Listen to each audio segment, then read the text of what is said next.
Good morning, a very warm welcome to the session. Sorry for being muted. This morning we are welcoming Mr. Ronnie Mulaudzi, who will be sharing with us some insights about the nature of the changing world of work. He will be welcomed by our director, Dr. Mashapata. Dr. Mashapata, could you please welcome us to this session on the nature of the changing world of work?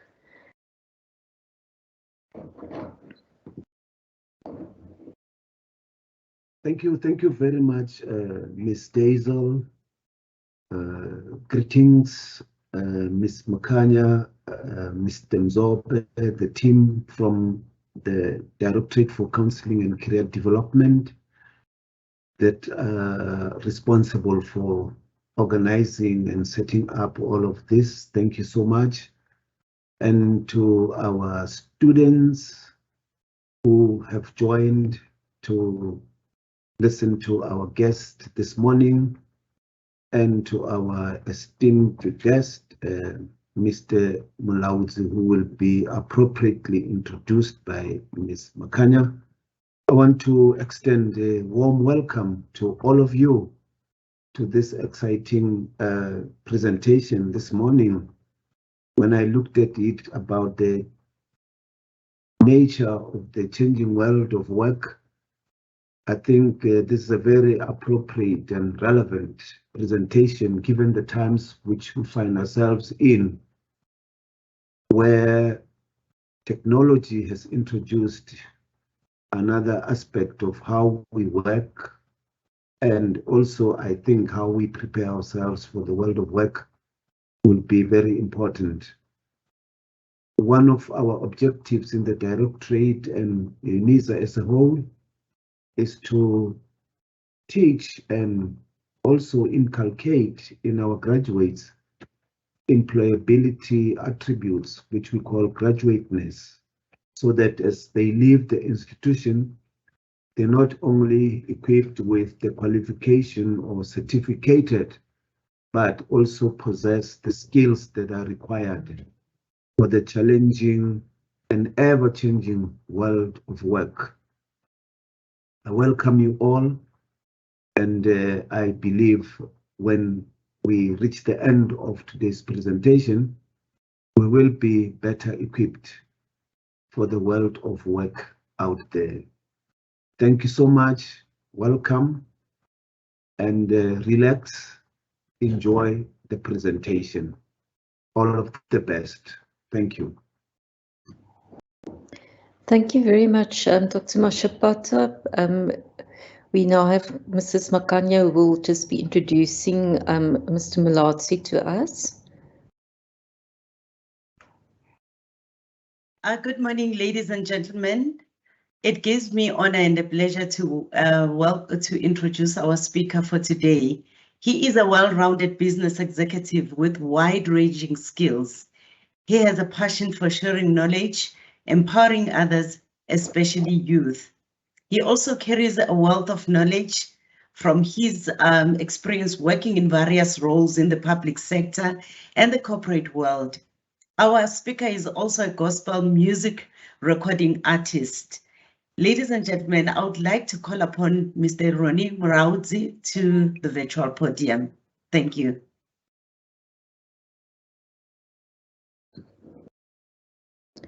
Mr. Mulaudzi, very welcome to today's presentation. If you could just share your presentation with us, and then we can get started.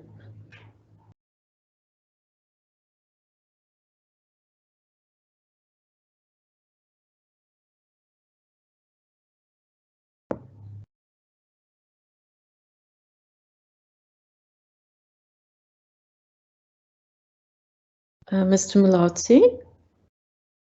I think the program is on the screen, so can you remove it so that he can be able to share his, and then he's asking if he could also be unmuted by the controller. Thank you.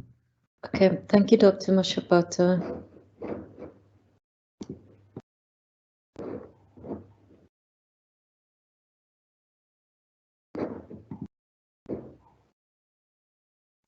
Mr. Mulaudzi, could you please share your screen with us now?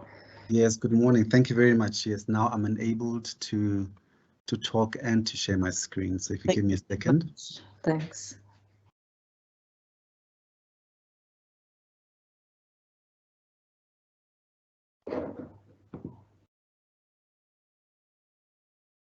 Can you see my screen? Yes, thank you. All right, thank you very much indeed for the introduction and for the invitation to be a part of this very exciting work that the university is doing. I've worked with Mrs. Makanya for quite a while in my profession, you know, as we were doing graduate recruitment across the various universities across the country. And so we've had a long-standing professional relationship which has borne so many fruits, and I'm grateful for that. So thank you indeed, Mrs. Makanya, for this invitation as well, and to the directorate that's also hosting the event. Dr. Mashiapata, thank you very much as well for the warm words of welcome. In fact, I'm not a stranger to UNISA. You will note in the records that I did my postgrad, both my honors and my master's degree in the School of Economics and Management Sciences at UNISA. So I am a alma mater or an alumni of the institution. And I also sit, by the way, on the board of the Industrial and Organizational Psychology Board of Industry Experts that advise on curriculum development. So I'm quite well versed with the institution, and it's my institution, and I hope that I can share some knowledge from the background that I have, you know, to assist students and graduates to prepare themselves for the nature of the changing world of work.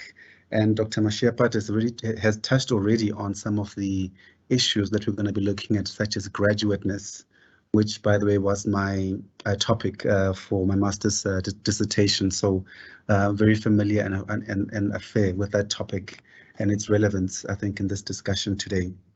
So hopefully for the next 40 minutes or so, we can be on a journey to learn and to share knowledge about this changing world of work. And I think sometimes it looks a bit scary when we say that the world of work is changing, but nonetheless, the world of work has changed significantly. And we all know the impact of COVID on businesses, on organizations, and how we approach work. And so we're going to be dealing with all those topics in this presentation. I would like to start with this quote, which says, "Each of you should use whatever gift you have received to serve others as faithful servants of God's grace in its various forms." And I think this holds true, in fact, for the whole talent management process that as organizations we undergo to find the right talent, the right people to come into our organizations and to sit in the right roles and to perform optimally, because each one has a gift, and whatever that gift is received to serve others, to serve the organization where you're from, your community, to serve those that are underprivileged or less privileged than you are, and we need to do that service faithfully. I would like to start this talk looking at the 2021 Global Talent Competitiveness Index and some of the outcomes of that study done by the World Economic Forum. And interestingly, what stood out for me was that in the methodology this time around, the WEF assess competitiveness and include the fourth industrial revolution.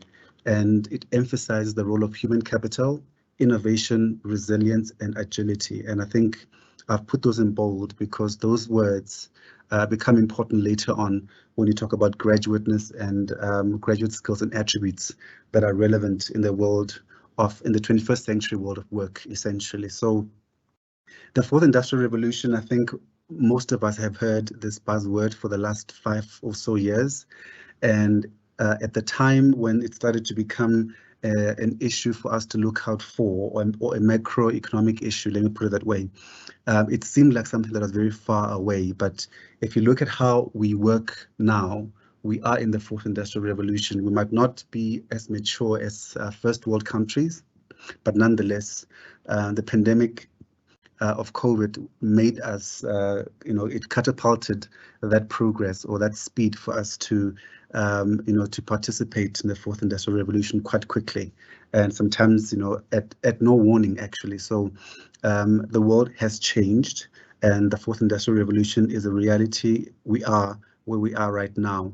And so, of course, we're going to focus on the, reviving the global economy after the impact of COVID-19, what that looks like. Interestingly, also, in this index, 132 countries are focusing on artificial intelligence or AI and talent competitiveness. So what does that mean in terms of the kind of jobs that we're going to have in the future? Will robots, take from humans? And so adapting to a new way of thinking is important for all countries around the world to grow their economies and stay globally competitive. Of course, when we talk about AI and robots, there are just some things that robots can't do. And so we need to look at those things as opportunities and see how, as graduates or as students of UNISA, how we come out of our training with those, competencies that are going to be labor market relevant. And so the point is not to replace humans with robots, but it's rather to integrate what the two can do. So on the one side, you can achieve optimization. On the other side, you still maintain employment and jobs in the labor market. So one important thing that comes out quite clearly as a trend for the new world of work that came out of the study is that of adaptive talent. And what that means, as I was saying, it's those skills that are exclusively human-like, which a robot can't do, like creativity, curiosity, enthusiasm, leadership, empathy, compassion. And so this is what makes a difference in addressing the complex problems that, that we find ourselves in as employers, as well as the labor market or students who are looking for employment opportunities in the labor market. And so how do we define, human capital in this instance? So the capabilities and skills of individuals and populations are defined as human capital. So we'd all know that we have different, kinds of capital within a business. You've got cash, you've got assets, you've got equity, you've got, humans as well, because they grow in value as they grow the company and grow their skill set. And so every year when we assess and measure human performance in the organization, it should be going along together with the company's performance. And so that way, that's why, if you sit in a role in a company for a long enough period and develop deep expertise in your craft or in your area of in your field, you become a lot more attractive to other companies because your human capital value has grown. And so that's one of the key drivers of economic prosperity and productivity. And the one other thing that came out of the study that they did with the World Economic Forum is that human capital can be developed to ensure that individuals can sustain good health. And there's a big link between good health and work, because you have to be healthy to be able to be productive in order for us then to acquire the skills that are in demand and the capabilities. So there's a strong link then between health, education, and labor. And so we find that the value of human capital really is realized in the labor market through productive employment, and it is developed through education. So there are other ways, but I think primarily your value as a potential employee in the labor market is developed or realized through you finding productive employment and developing it through education. So that's why institutions of learning and higher learning will never go out of fashion, because education is the key driver of productivity across many economies. We've seen quite, over the past decade, human capital development across all the advanced economies stagnate. Even in South Africa, I think we see that trend where we find that companies are spending less and less on human capital development initiatives. And of course, this is driven by all the other macroeconomic conditions in the environment. And what we do find also is that in the developing economies, there's still huge talent gaps. And of course, in South Africa, we are suffering, brain drain quite significantly, where we find that we spend all the money training individuals who only then leave the country and go and apply those skills elsewhere. And so that's one of the things that are affecting human capital in the new world of work. This is just a small graph to show you what the ease of finding skilled employees is, the difference between advanced economies as well as emerging economies. So you will see that for the advanced economies, they've got a much higher ability to find skilled employees compared to us in the emerging and developing economies. That is a cause for concern, of course, because then it means that there is a smaller labor pool that employers have to find potential talent or labor from. The top 10 countries in this study that came out, you'll see the rankings there. So Switzerland, number 1, the USA, number 2, Singapore, number 3, Sweden, Denmark, Netherlands. All of these you can see are mostly in Europe, except for the United States. And so that makes you wonder as well. So I mean, the top 10 countries in 2021 were high-income economies, of course, that perform well across both the input side of things, so that is market landscape and education, and also output, which is employability and the impact of talent, which are the pillars of really the whole GTCI model. Note again those words, employability and talent impact. So as you can see, in the top 10, there isn't a country from Africa that is there. I can't remember where South Africa falls in, but it's quite far down the line in terms of competitiveness of its talent. And so that should leave you with a question there. So we do have a scarcity of talent in the market. Some of the reasons why the top 10 look the way they do, as an example, Denmark are considered to be the leader in talent retention.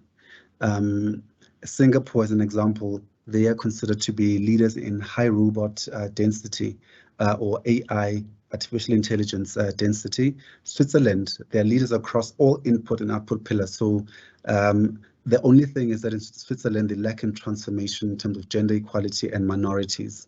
Netherlands, very strong on vocational and technical skills. Singapore, again, high robot density or AI. USA, tech utilization and investment in emerging technologies. So you'd remember Silicon Valley, so they're quite strong in terms of those. Now, South Africa scored 62.44 points out of 100 on the 2019 Global Competitiveness Index. And the variables are organized into 12 pillars, with the most important including, so in terms of what drives competitiveness of talent globally. So some of the issues there are institutions, of course, of higher learning, infrastructure. We know the problems we have in our country around infrastructure. We saw that with the floods in Durban. ICT adoption. We were forced to go into the 4th Industrial Revolution by COVID, without warning, and we just had to adapt. Macroeconomic stability. We all know that our economy is struggling to grow. Health, skills, product market, labor market, financial systems and market size and business dynamism. And so you find that those pillars are the ones that are driving competitiveness of our country in the global space. Now, what are the characteristics of the 21st century world of work? And this is where we find ourselves. And central, I think, to this discussion, as Dr. Mashiapata indicated or intimated earlier, is the issue of employability and graduate skills and attributes that are relevant for the for the current world of work. It is a knowledge economy. We know that. This legislation, of course, that we need to work within, that framework. It's a volatile economy. We saw that with COVID, and there's high unemployment, as we know, in the country. And so the changing nature of careers is that we find ourselves with new psychological contracts. Previously, flexible working hours were a dream for most companies and most employees. And then boom, COVID comes and all of us are forced to work from home, and companies are forced to trust employees that they're actually being productive at home. Companies are forced to implement tools, systems, methods and ways of measuring that productivity when employees are not coming to clock in at the office. And so it's a new psychological contract. And so flexibility and employability in front of the game for that one. And of course, the characteristics of careers in the traditional workplace that we know previously versus currently what's happening in the world of work have changed. The use of virtual technology platforms to retain productivity of workers, we all know them. We're currently using one for this presentation, which is Microsoft Teams. Different ways of managing work output with no clock watching. So you can imagine from a management point of view and supervisory point of view, it was a big shock for most managers to manage a workforce that they could not see every day. And so you find that we need to reskill, upskill post-COVID. Now the differences are that, you know, in the traditional workplace, which probably our parents, the baby boomers, and probably Gen X generations worked. It worked on a vertical movement kind of a structure. So where you come in as a junior, you then graduate, step by step, going up the ladder vertically until you get to become a manager and then maybe a director or an executive in the company. In the 21st century world of work, we find that the route to actually success is not necessarily vertical. There are a lot of lateral movements you might need to do in order for you to get to where you want to be. And those lateral movements are quite important because that's where we start to define graduateness and graduate skills and attributes, because those allow you to learn a variety of skills across the business that you work for or the company that you work for, such that you become a lot more employable within the company, but also outside of your own company. And so we find that instead of employees moving in a straight line up, developing a core skill set, there are a lot of lateral movement that need to happen for employees to get a more broader experience or set of skills and attributes. Traditional workplaces used to offer security and a sense of belonging. In the new world of work, there's a lot of autonomy that is considered. We know that millennials like the autonomy of working, at their own time and producing the output. It's become a lot more real now with COVID. In the traditional workplace, the role of the company in career development was always seen as a parent and child relationship where the company instructs and it gives the direction of where a person's career development must go. In the current world of work, you need to drive that career development yourself. Mutually agreed career growth strategies are the only way that you can grow your career. Companies are no longer, being paternalistic about your career development. So you come into a company, you understand the environment, you as an employee have got the responsibility to then have the mutual conversations with the organization about how you grow and the type of growth strategies that you apply in the workplace to get to your ultimate destination. So I always say that, by the way, being employed is it's a great opportunity, but being employed is not the beginning and the end of it. Once you are in a job, it doesn't matter if it is a cleaning job, it doesn't matter if it is an administrator job, it could be a graduate entry job. It doesn't really matter what it is, but once you're in an organization, really success depends on you and your willingness to participate in the programs and activities that are there. I'll give you an example. So I work for an organization which houses quite a lot of young people. We do a lot of graduate recruitment and internship recruitment. Just last month, we were saying to the interns, we would like to offer you a program to enhance your skills. It's a CETA accredited program. You can do it at your own time, and it relates to the kind of work that we do as a business. And can you imagine that out of 10, only 3 took up the opportunity? And you can imagine what's going to happen. 3 years down the line, someone is going to say, but you know, I've been here for 4 years and I'm not growing. And I'm going to say, but you missed all the opportunities that we offered you to grow. So it's very important for us to understand that no matter how small an opportunity looks like, take it, run with it, and it will definitely bear fruits in the future.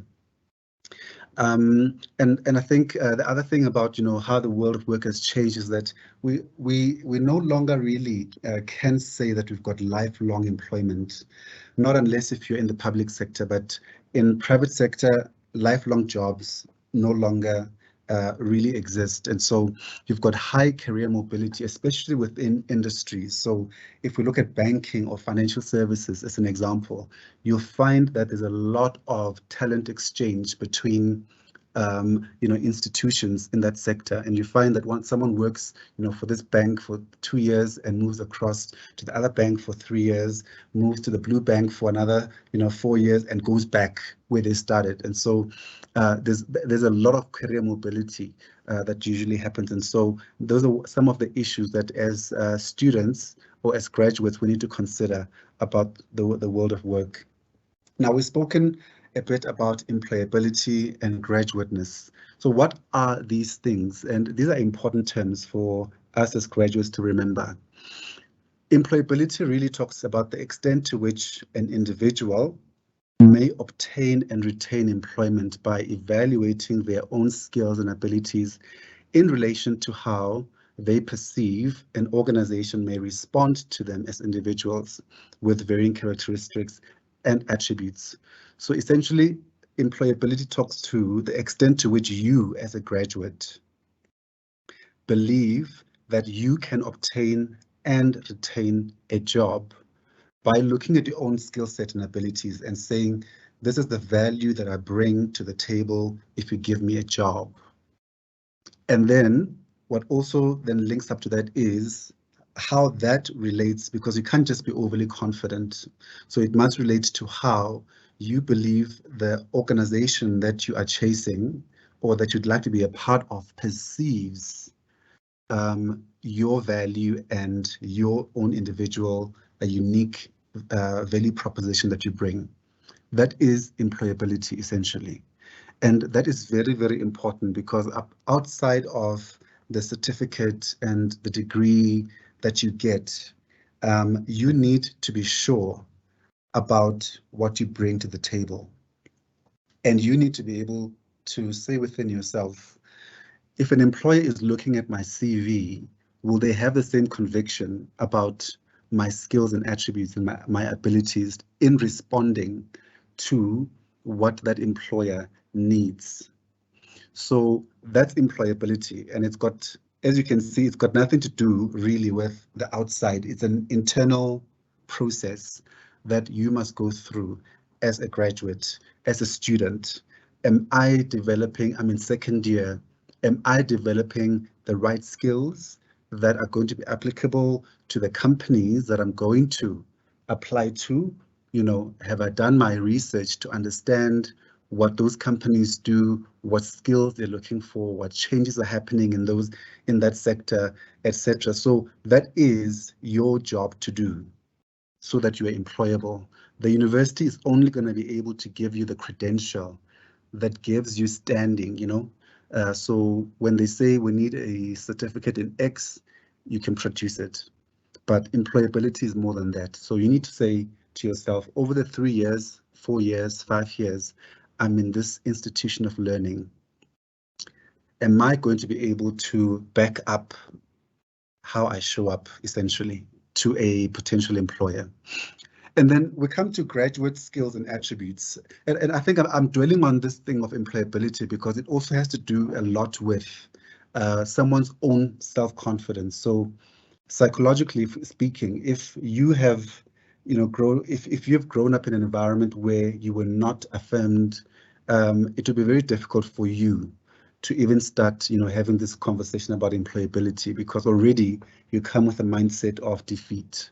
So it's very important that we deal with this issue of employability holistically. So because individuals have got trauma, we all have trauma from coming from different Black South Africans, underprivileged South Africans, coming from the villages where there's no water, etc. Being told all the time that you're never going to amount to anything. So that employability conversation there is very, very important. And I hope that UNISA would provide also psychosocial services to students so that they can start to understand themselves, deal with the trauma, be more confident, be more assertive, and believe in themselves again.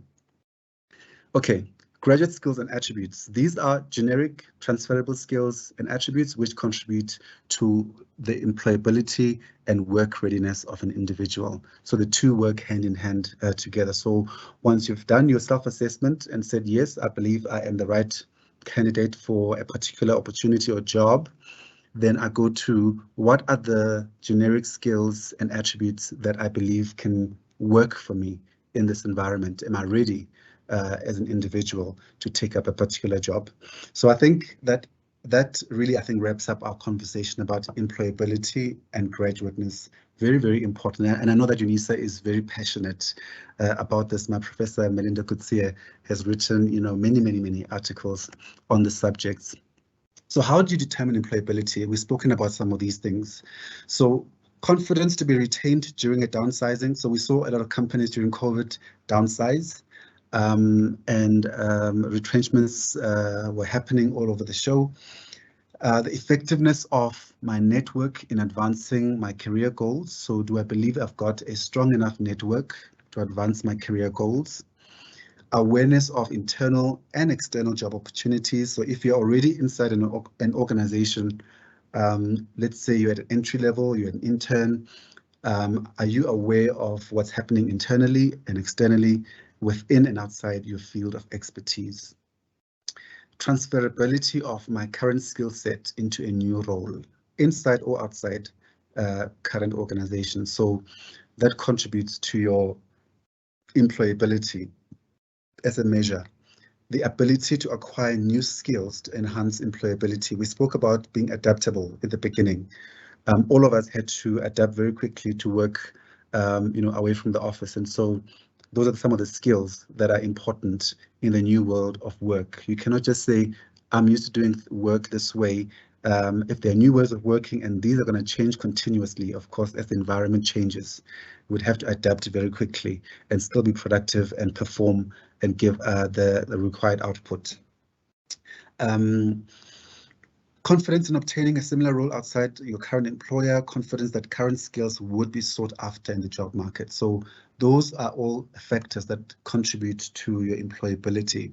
So what are the skills of the future? So like I said, so the WEF's Future of Jobs report for 2020 projected that technological change is going to be set to displace a range of skills in the labor market while driving greater demand for a new set of core skills.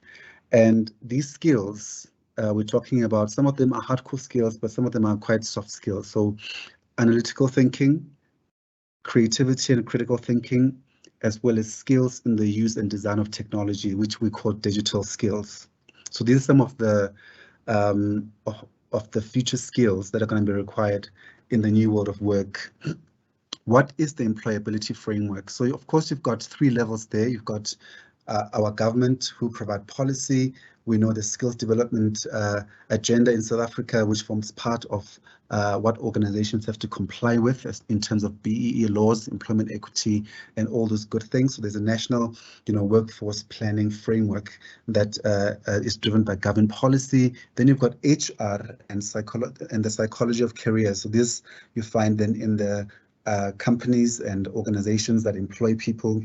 And then you've got institutions of higher learning who need to ensure that they are meeting the employer supply and demand needs. So what they're producing from the universities and colleges and all other institutions of learning is actually meeting the supply and demand requirements of employers. And that's how you'd look at the employability framework. I won't go into too much detail because I won't like to finish in a few minutes' time. And then what are the skills and attributes graduates should develop for the new world of work? You'll see in this diagram here, you've got the graduate there in the center, you've got positive contribution to society, you've got readiness for postgraduate studies, you've got employability or work readiness. And so if you think about skills and attributes that graduates should develop, so the first one is scholarship, and we spoke about this. So problem solving and decision-making skills. Companies are looking for graduates who are going to come and provide solutions to real business problems. That's why you see in the business schools, most of the programs would have a syndicate group of sorts solving for a particular problem in a company. So problem solving, one of the most important skills, and decision-making skills. Enterprising skills, quite interestingly, and I think this is one of the areas where we don't focus a lot on. So there are people that are naturally gifted to be entrepreneurs, but we don't have a lot of institutions in South Africa that actually focus on entrepreneurship training, because those people are the kind of people that are going to provide jobs and create opportunities in the labor market to absorb what comes out of the universities. Analytical thinking skills, it goes without saying. And then we've got then the dimension of global moral citizenship behavior. Here we're talking interactive skills, interpersonal skills, of course, presenting and applying information, very, very important, and then ethical and responsible behavior. I think I'll sum it up in this way. As a graduate, you need to make sure that when you come out of university, that you are able to network. I think we spoke about network. Is how can my network help me access opportunities and grow my career? That's interactive skills. So a good, EQ, emotional quotient, is required for this. You need to be able to develop relationships, sustain them, and make them optimal and make them work for you in you advancing your career. That's how it works in the world of work.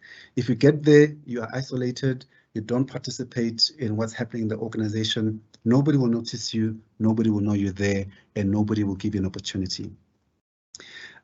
Presenting and applying information. If you are shy, which most of us are, trust me, I was also a shy graduate and a shy child growing up. But eventually, at some point, I needed to learn to build boldness, confidence, and learn presentation skills, because in corporate or in any other job, you're going to be required at some point to stand up and speak to people.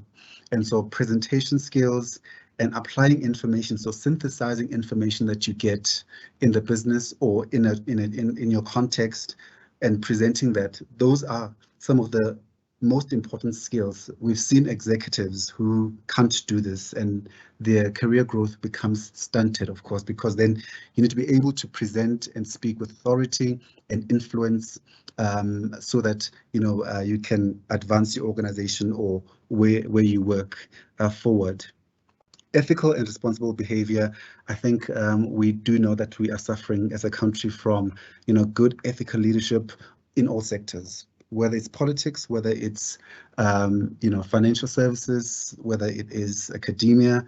We know that there's a gap that requires ethical and responsible leadership, and hopefully we get it right as a country.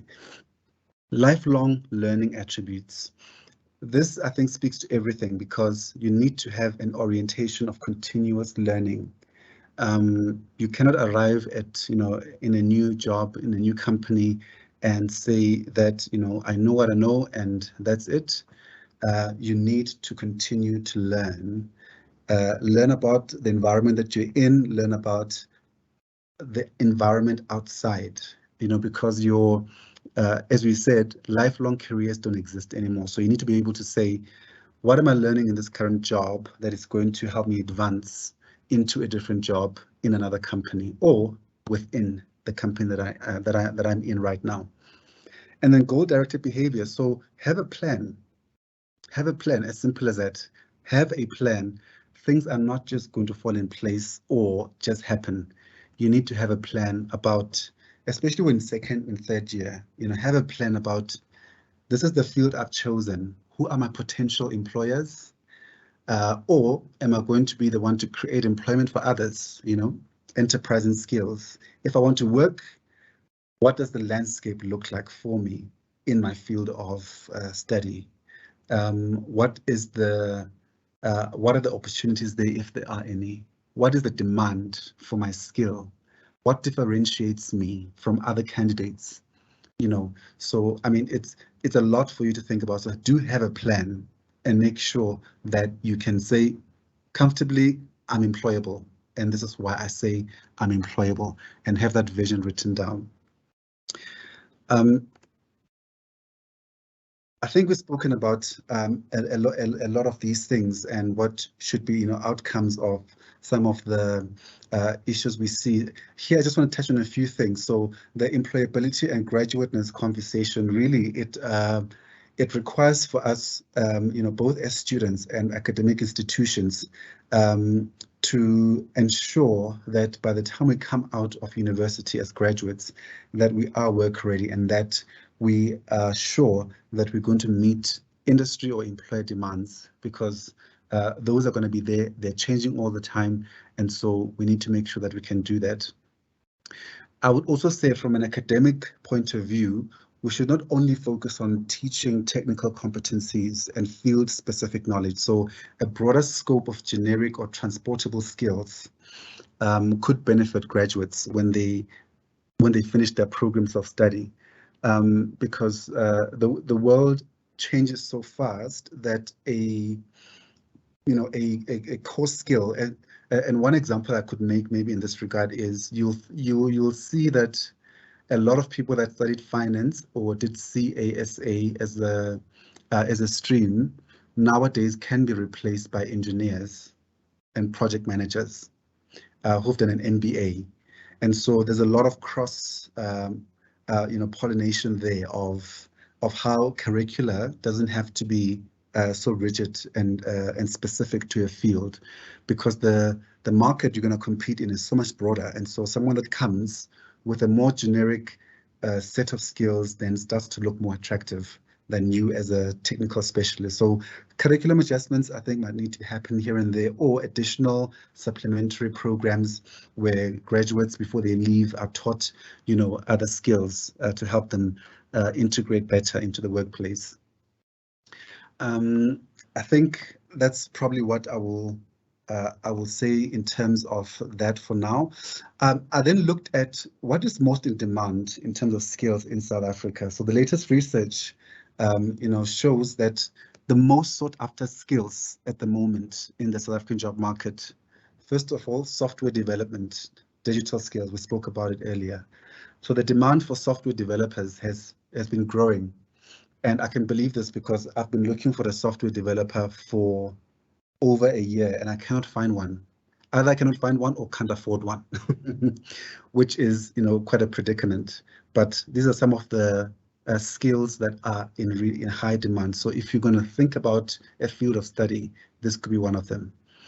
But again, remember, we need to supplement this area of specialization with other skills. So as a software developer, you need to understand business. And so that's a good combination to have.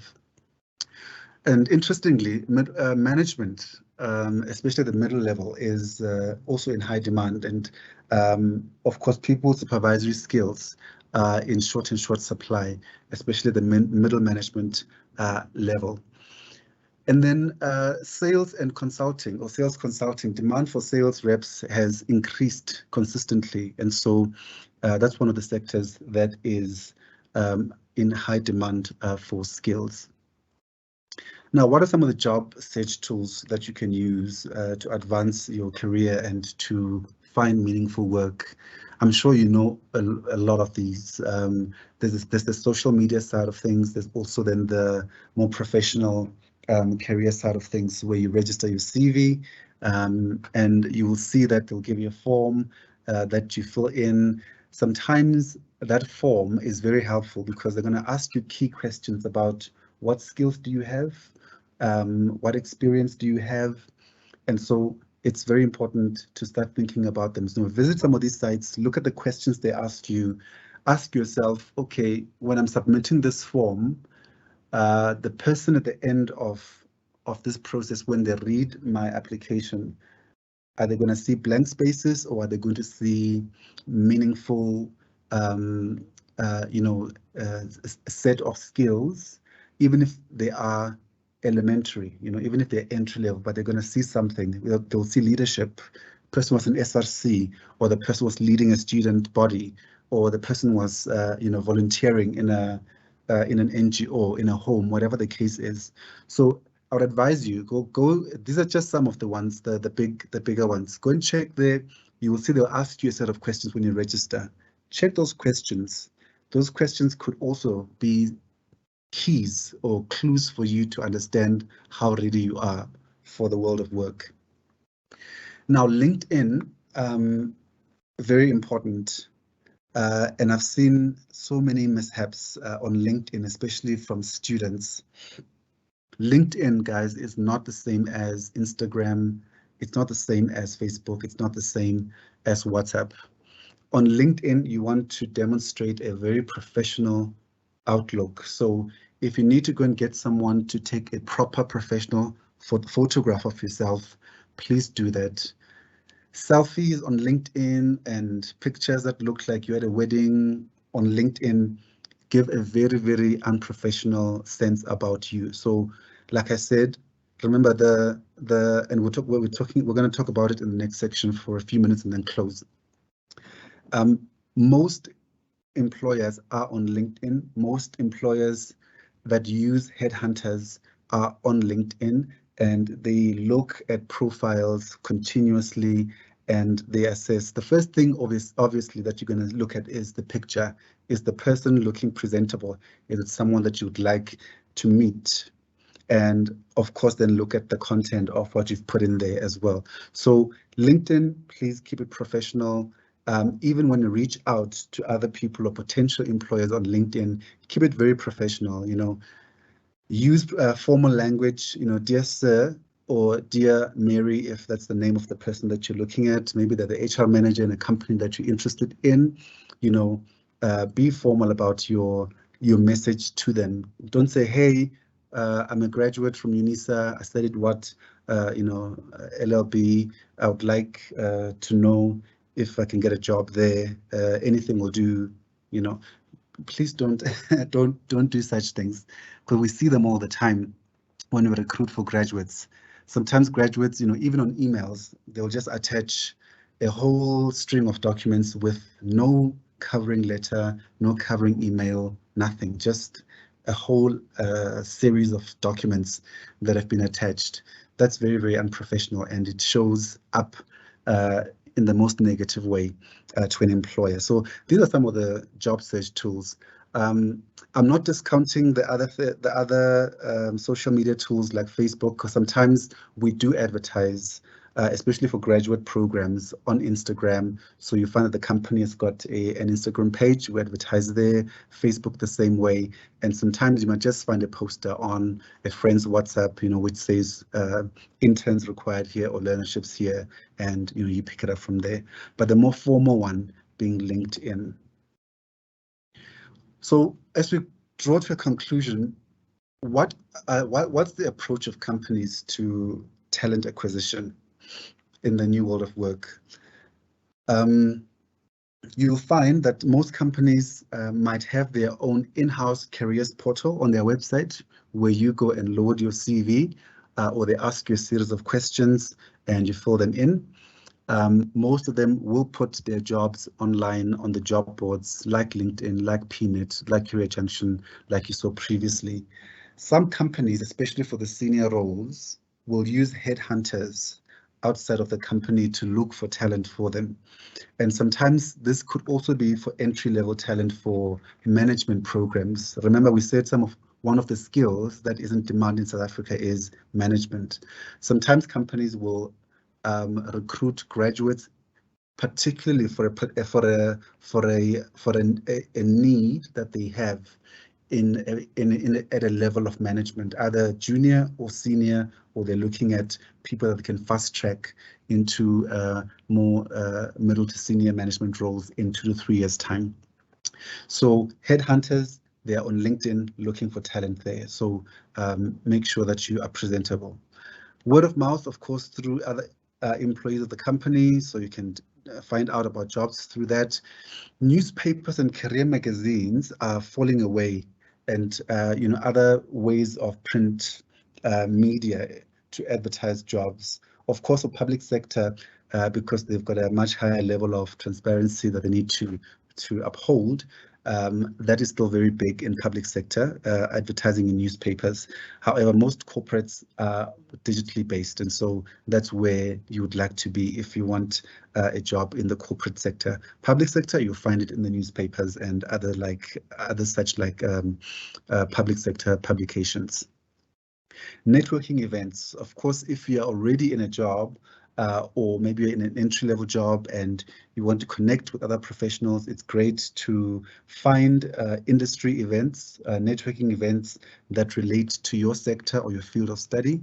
You'll be surprised at just how many contacts you can make that can actually contribute positively to your career development.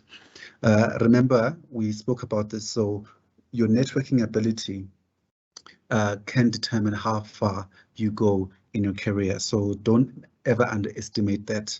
And this comes again with, that saying that says, don't judge a book by its cover. You might find yourself, in a McDonald's and there's a person there who is maybe looks like they're cutting in front of you, and you treat them badly, and suddenly you get called for an interview, and that person is a person sitting behind the table on the other side. So it's very, very important to be courteous and to attend networking events, to also learn how to navigate and to work a room and all those kind of things. Networking is a skill. There are courses, there are soft skills courses that teach you how to network professionally and effectively.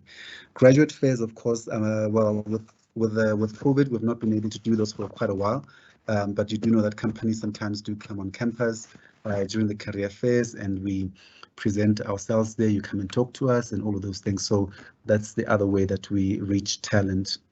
And so you'll find that in the process, in most cases, when you apply for a job, you're going to get shortlisted. And then from there, it's usually the selection for interviews. Some companies still believe a lot in psychometric assessments, but I see a lot of companies now have moved away from that.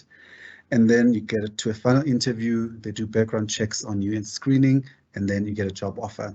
But I think the one thing to note here is that point number 3 around psychometric assessments, what I find is most companies are losing that, especially for senior roles. For entry level, they're still very useful, and that's a whole topic of discussion for another day. What are the different points of entry in this corporate ladder that you must climb? You've got entry-level roles, you've got junior to middle level, you've got middle to senior level, and you've got the executive level. And you can see the descriptions there are fairly, straightforward. We spoke about this, and so you'll find that these graduate, step by step, depending on what kind of skill set you need to have. Online etiquette, as I close, the world of work has become digital. Many formal interactions in your job search and will happen virtually. Mostly for your first interaction with an employer, most of those interactions are going to happen virtually. Employers, we're now using cloud-based computing systems to enable us to work remotely. You know them, MS Teams, we're using one now, Zoom, Google Meet, there are many to discuss. Virtual interviews are a formal process, and that's why online etiquette is very important. So show up in a virtual interview the same way that you would have showed up in a face-to-face interview.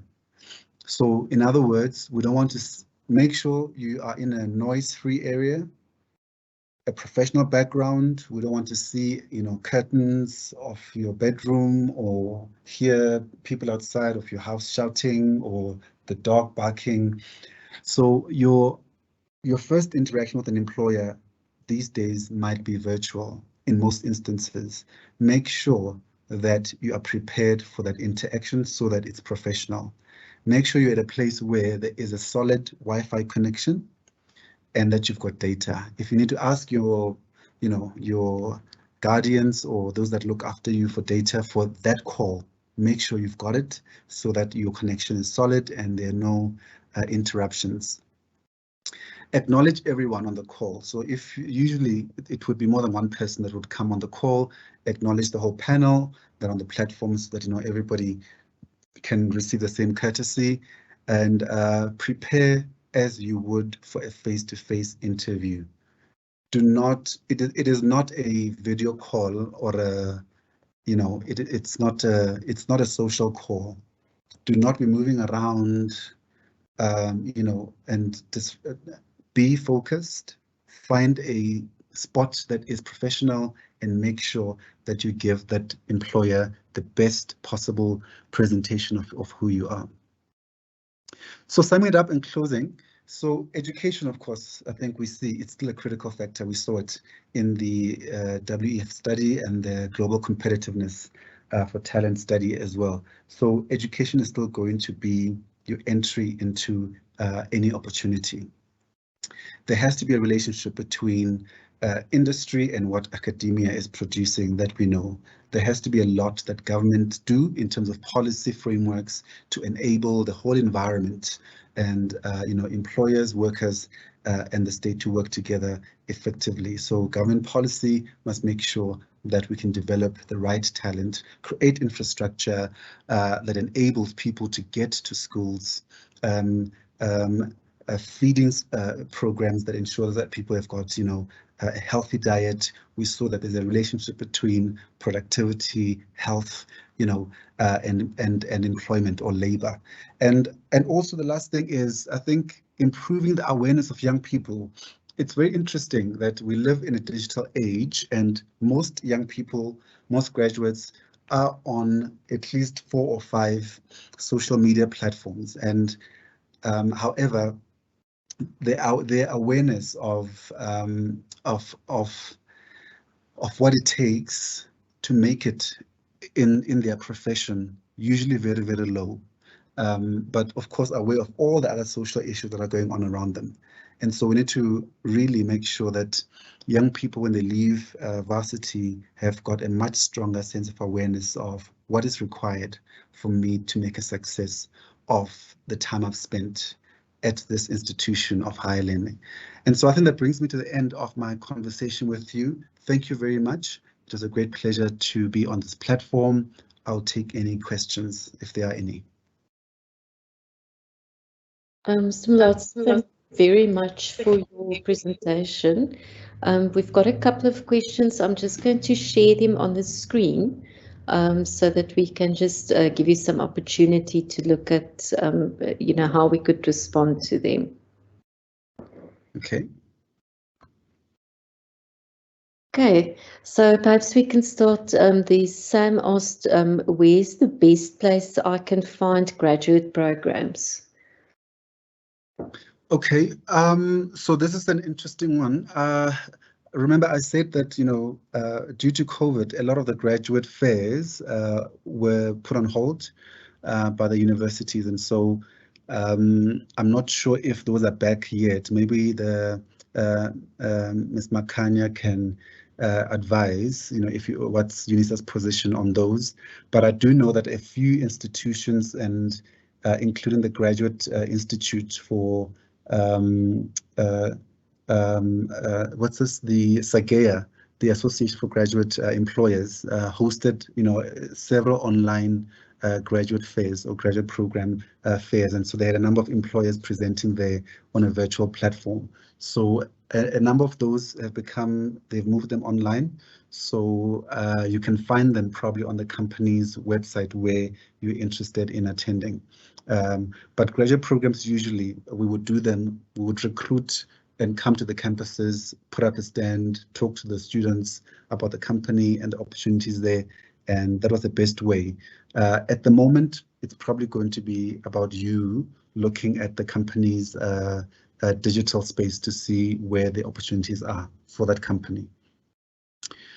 And then the next one from Nyana, working in public sector environment where it's very difficult to be employable since we occupy jobs which we have experience only, not based on educational qualification or talent. Okay. I think I kind of get the gist of the question. So I would say, yes, I think working in public sector is difficult, mostly for most young people. However, I have worked in public sector as well, and I think the same principles would apply in public sector. When you're in a job, there's no rule that says you should not learn more than what you are currently employed to do. There isn't, and I've seen that as well. Working for the Department of International Relations, there is no rule like that. So I think you can still exercise the same skills of, lateral movements and asking to be on projects that other people are doing, or shadowing somebody that is doing work that you're interested in. So I think there shouldn't be a boundary just because you're working in the public sector environment. How do I know which graduate skills to develop? I think we spoke about them. So, and we spoke about the process. So I think it's about reflection. And some of the tips I've given was that if you go on to, let's say you are a architectural studies student, right? Your sector is pretty defined. You would know the companies that would be interested in a person of your credentials or with your qualification. So the first thing to do is, going on Google, searching for companies in your sector. And then usually companies will have a careers portal, or they'll say register your CV here. Usually that process, if you go through it and register your CV, you'll find that they ask specific questions. And so as you are filling in that form, or you can even download it or make a copy of it, then you ask yourself the question, okay, if I fill in this form and submit it today, how would it look like to the employer on the other side? So that's how you know which graduate skills to develop apart from your qualification. That's just one example, by the way. I'm sure the Careers Development Unit would have other supplementary programs, personal mastery, they're generic skills that you could learn that would stand you in good stead when you apply for jobs. So emotional intelligence and all of those things are also good to have. So Refilwe is saying, where do you suggest I start with paying more attention to my employability?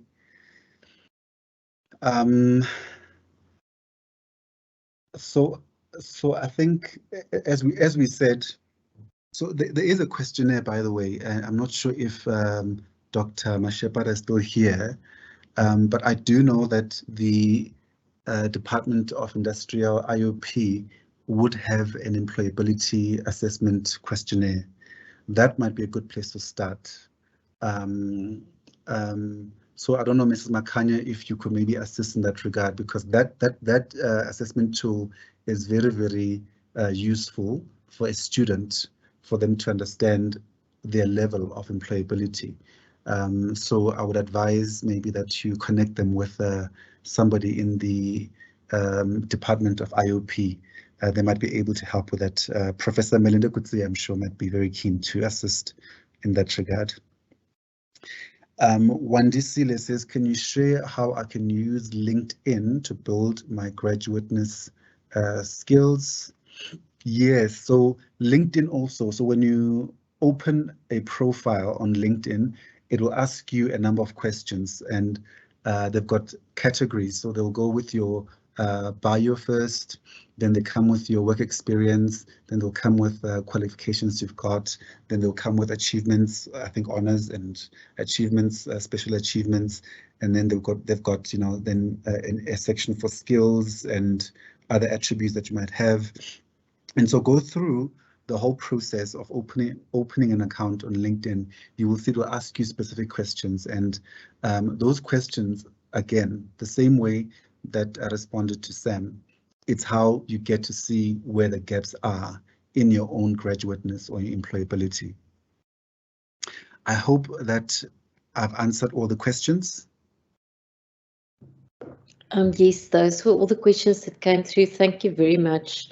I just want to, kind of summarize one thing that really stood out for me is how the changing nature of careers really urges us as employees to take more responsibility and to be more proactive in terms of managing our careers, and also to be a bit more strategic in how we go about making good career choices.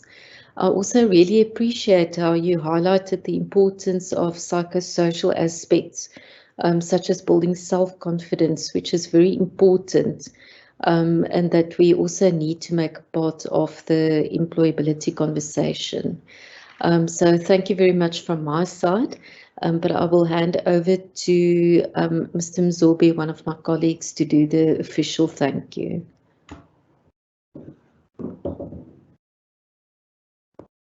Thank you, Lisa. Good day, everyone. On behalf of my colleagues, I take this opportunity to express our gratitude and sincere thanks to our guest speaker today, Mr. Ronnie Mulaudzi. Mr. Mulaudzi, we are grateful for the time and your effort you took to share your thoughts and experiences with us on this topic of changing world of work. Your presentation was outstanding and very informative. You enlightened us on a number of things.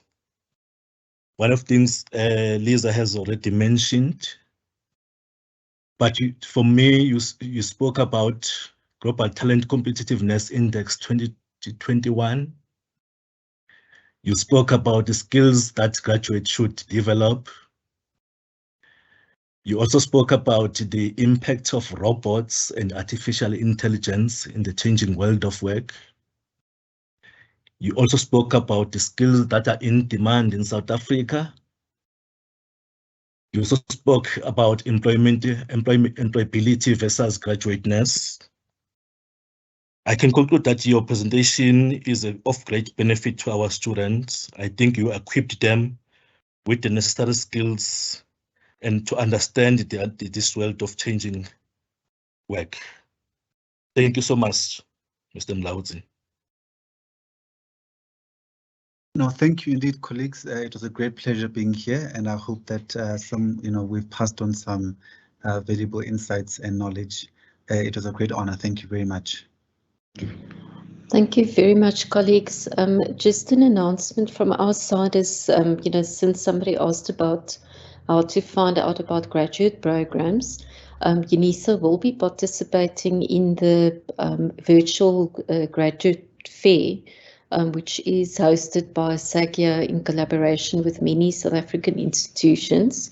So this will take place on the 4th and the 19th of August. I will post a link to the event under the Q&A, but also check my UNISA for updates on how to register for the event so that you can start preparing to engage with employers on those 2 days. Thank you again very much. I thank the attendees. We had quite a number of questions that we could answer. And also, please visit our YouTube channel, which is youtube.com/UNISA Careers to get to see the recordings of these different presentations that we are doing for the next week or two. Thank you very much, and I hope you have a good day further.